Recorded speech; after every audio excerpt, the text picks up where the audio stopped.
ำเดียวที่เจ้าเคยบอกจึงยอมให้เจ้าหลอกเจ็บซ้ำๆอยู่เรื่อยมาพอหูตัวดีว่าเจ้ามีคนใหม่แต่บอกกล้าที่จะเอ่ยปากกังวลว่าเจ้าจะบอกลาได้แต่เก็บอาการเอาไว้ยอมให้เจ้าทำตามใจถึงทรมานแต่ใจค่อยยังต้องทนฝืนเจ็บค่อยยอมให้เจ้าแทงทั้งเลยแทงแล้วต้องกอดแล้วเธอซ้ำๆอยู่เรื่อยมาตายค่อยยอมตายอย่างซาตายยังคนให้ค่า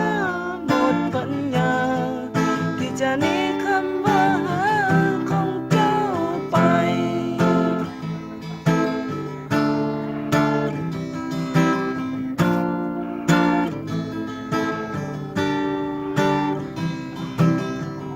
จากนี้คงเป็นแต่เพียงของตายบ่มีความหมายใดๆอยู่แต่คำไหว้บอกกล้าที่จะร้องสิ่งใดได้แต่เก็บอาการเอาไว้ยอมให้เจ้าทำตามใจถึงทรมานแต่ใจค่อยยังต้องท